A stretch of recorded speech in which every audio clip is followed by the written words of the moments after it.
मित्रों नमस्कार, मैं are Yadav Hindi Guru channel में आपका स्वागत करता हूं। दोस्तों, आर ओ में मैंने आपको सिलेबस बता दिया था क्या क्या आना है प्रीलिम्स में, और उसके बाद में टॉपिक वाइज मैंने शुरू किया था पढ़ाना। तो सबसे पहले मैंने विलोम बताया था आपको। विलोम के बाद में मैंने विशेषण बताया, और विशेषण के बाद में फिर वर्तनी वाला टॉपिक हुआ है। और वर्तनी के ठीक बाद में आज नया टॉपिक शुरू हो रहा है, उसका नाम है तत्सम और तद्भव। तो ये तत्सम और तद्भव बहुत ही सरल टॉपिक है, फिर भी लोग गलत करते हैं। और गलती करने का कारण क्या है कि कुछ ऐसे भी प्रश्न पूछे जाते हैं जो बहुत सरल होते हैं, और सरल के वजह से लोग गलत कर देते हैं। कुछ तो कठिन पूछे जाते हैं, एक दो प्रश्न थोड़ा सा कठिन पूछ ले जाते हैं। लेकिन मैं आपको बता दूं कि आप जो टॉपिक मैं बता रहा हूं उसको उसी अनुसार जैसे मैं बताता जाऊं वैसे आप पढ़ते जाइए, कि आपका विलोम से भी प्रश्न एक भी प्रश्न गलत नहीं होना चाहिए, तत्सम एवं तद्भव से गलत नहीं होना चाहिए, वर्तनी से हो सकता है वायद में एक आध प्रश्न गलत हो जाए, विशेषण से एक आध प्रश्न गलत हो जाए। तो एक दो प्रश्न गलत होने की कोई बात नहीं है, लेकिन ये ऐसे टॉपिक हैं जो प्रश्न कभी गलत नहीं होते हैं लोगों के, तो आप वहां लीड बना सकते हैं। इसके लिए क्या करना है आपको कि जैसे लोग कहते हैं कि तत्सम तद्भव विलोम में रटने वाला टॉपिक है तो रट लेंगे। तो मैं आपको बता दूं कि अगर मैं तत्सम तद्भव आपको रटने के लिए दे दूं तो शायद आपका जीवन समाप्त हो जाए, लेकिन तत्सम और तद्भव समाप्त नहीं होगा। और क्वेश्चन कितना मिलेगा आपको? 10 प्रश्न मिलेगा प्रीलिम्स में, और मेंस में मिलेगा आपको 6 प्रश्न। मैं इसीलिए आपको टॉपिक बताता रहता हूँ, सिलेबस के अनुसार बताता रहता हूँ कि क्या पूछा जाना है, कैसे पूछा जाना है।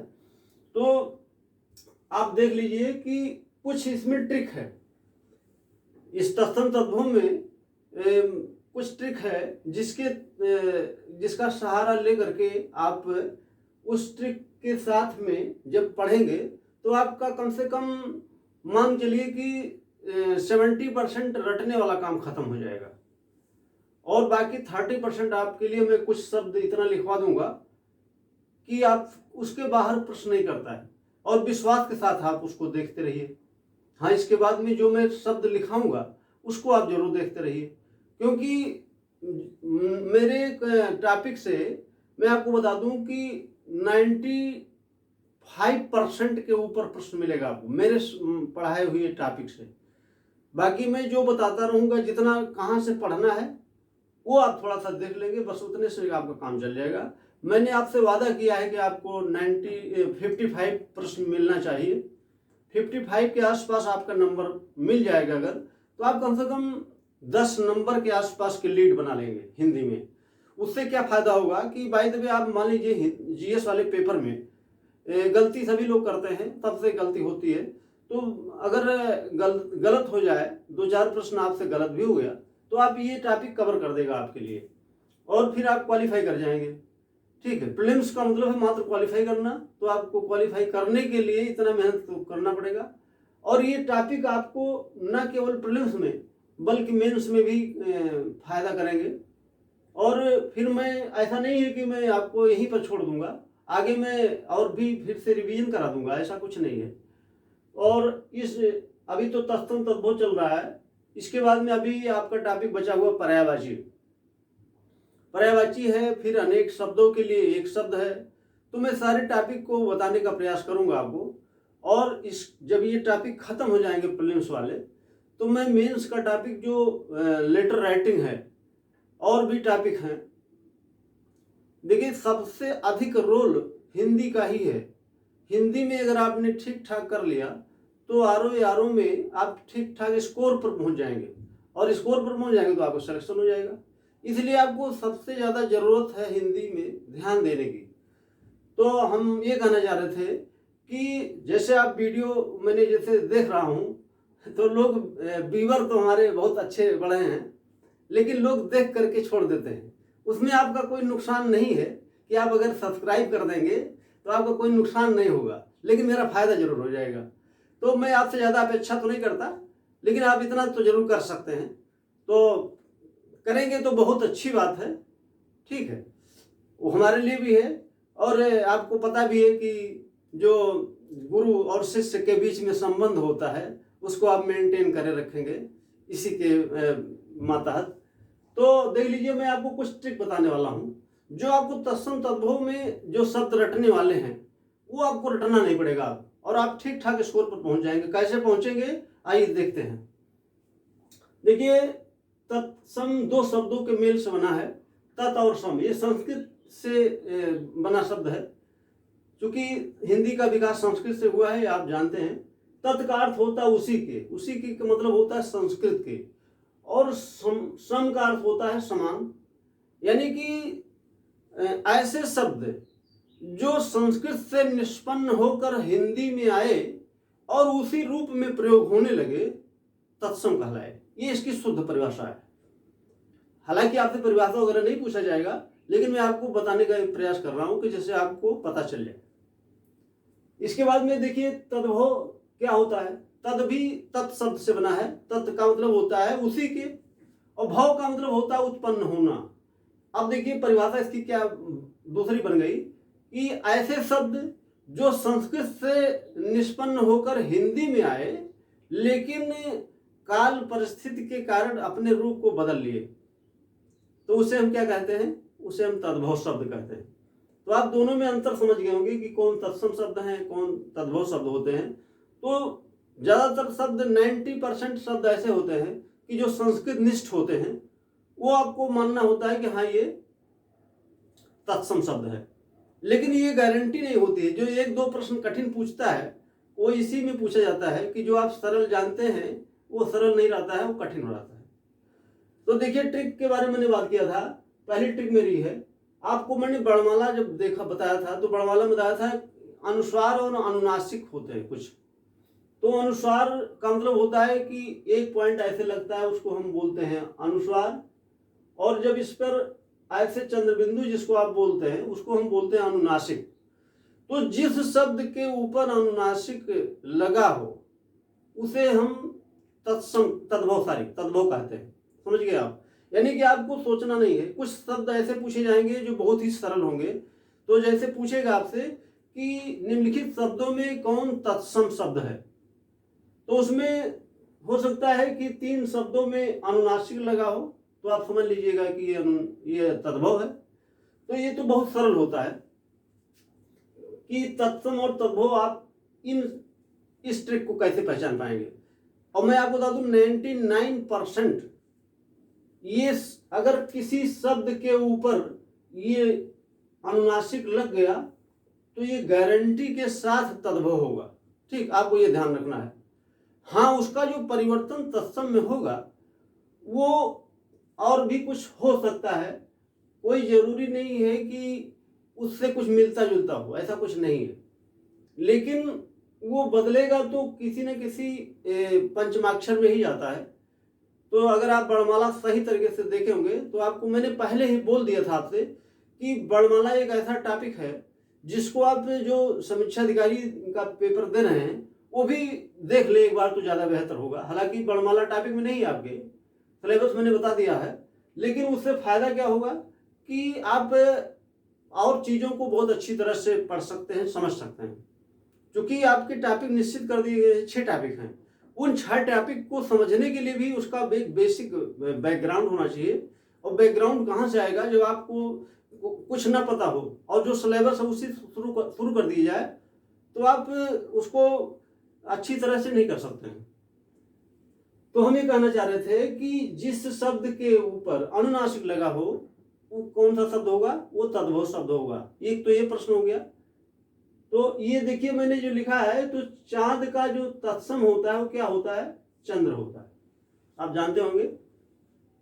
दांत का आपको पता होगा, दंत होता है। और गांव का आपको पता होगा, ग्राम होता है। आंख का क्या होता है? अक्षि होता है। अक्षि होता है या चक्षु होता है, दोनों होते हैं। दोनों तत्सम शब्द हैं। तो एक तो ट्रिक हो गई। तो क्या शब्दकोश में इसके 100 शब्द नहीं होंगे? आपको 100 शब्द नहीं रटना है। समझ गए होंगे हमारी बात। और ये मात्र आरो में ही नहीं, बल्कि आप वनडे एग्जाम में भी इसका प्रयोग कर सकते हैं, कहीं प्रयोग कर सकते हैं। इसके बाद देखिए, किसी शब्द में अगर खा आ गया तो आप 95% आप ये समझेंगे कि वास्तव में क्या है, ये तद्भव शब्द है। ठीक समझ गए आप। जैसे मैंने यहां पर लिखा है शब्द, तो देख लीजिए आप कि ये शब्द खा वाले जो हैं वो क्या है, वो तद्भव शब्द हैं। अब उसका जो परिवर्तन होगा तत्सम रूप में, तो किस में होगा, वो छा में होगा। देखिए मैंने ऊपर यहां लिख दिया है, ठीक, इसमें परिवर्तन होगा इसका, यानी खा का परिवर्तन छा में होता है, ये ध्यान में रखना आपको। अब देखिए बदला कैसे है, अखरोट का जो तत्सम होता है अक्षवाट होता है, आपने पढ़ा भी होगा।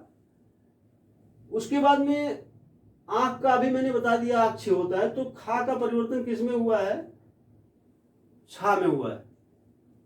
खीर का तत्सम क्षीर होता है। हमने आपसे बताया है कि आप मेरे शब्दों को ध्यान में रखेंगे और विश्वास के साथ मैं बताता हूं आपको जब पेपर देंगे, पेपर देने के बाद अगर गलती से आपने मेरे वीडियो को या नोट को दोहराया नहीं तो आपको शायद पछताना पड़ेगा।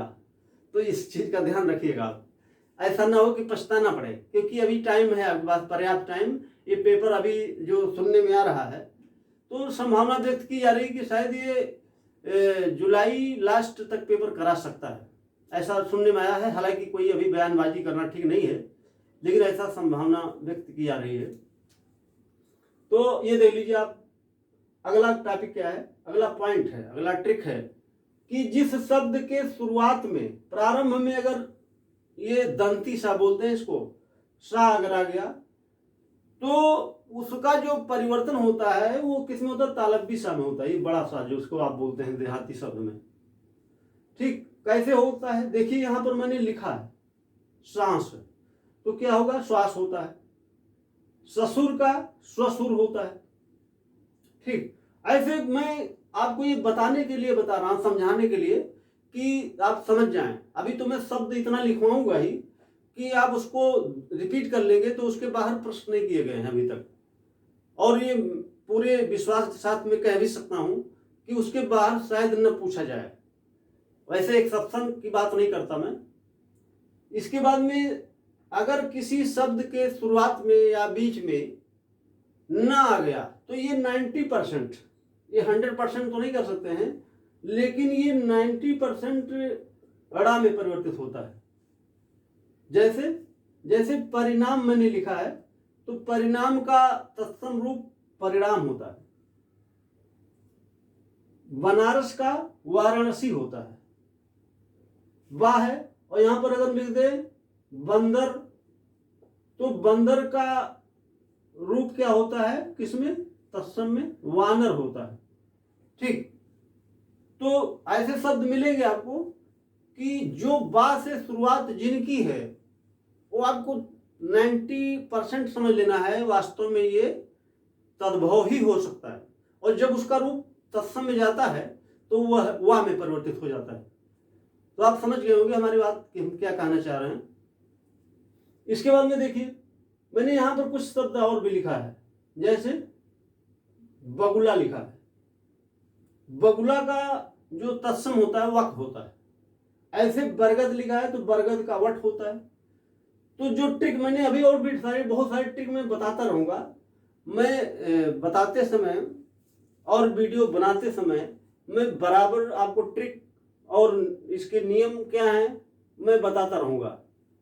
तो उससे क्या होगा कि आप धीरे धीरे आपके पास बहुत अच्छा कलेक्शन हो जाएगा और बहुत आसानी से आप समझ सकते हैं कि वास्तव में ये इसका तद्भव है, ये इसका तत्सम है।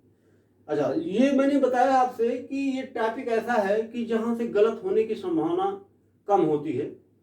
तो ऐसा नहीं है, अगर आप लापरवाही करेंगे तो गलत भी हो सकता है। और आपको मैं बहुत ही इसका गूढ़ रहस्य बता दूं कि तत्सम तद्भव हो या विशेषण हो या वर्तनी हो या अनेक शब्दों के लिए एक शब्द हो या जो भी टॉपिक पर्यायवाची, आप जितना भी 6 टॉपिक इसके निर्धारित किए गए हैं, तो कुल मिलाकर के प्रीलिम्स में तो आप बाय द वे निकल भी जाते हैं। लेकिन मेंस में आपका कोई टॉपिक अगर वीक है, आपने उस पर मेहनत नहीं किया है, तो फिर वो रोक देगा आपको, यानी कि फिर आपके लिए समस्या पैदा कर सकता है वो टॉपिक। और जब समस्या पैदा होगी तो आप समझ रहे हैं अंततः क्या हो सकता है, ठीक। तो परिणाम उसके अच्छे नहीं निकलते हैं, बस इतना कह सकते हैं। तो ये टॉपिक हो गए जो मैंने आपको कुछ ट्रिक बताया। इसके बाद में मेरा जो वीडियो अगला होगा वो तत्सम और तद्भव का कलेक्शन होगा। वो चाहे हमको 2 वीडियो बनाना पड़े, 3 बनाना पड़े, 4 बनाना पड़े, जितना पॉसिबल हो पाएगा अच्छे से अच्छे शब्दों का प्रयोग मैं करूंगा और वही शब्द रखूंगा। सरल शब्द तो आप जानते होंगे, ऐसे शब्द रखा जाएगा कि जिससे आपका काम बन सके। ठीक दोस्तों, नमस्कार।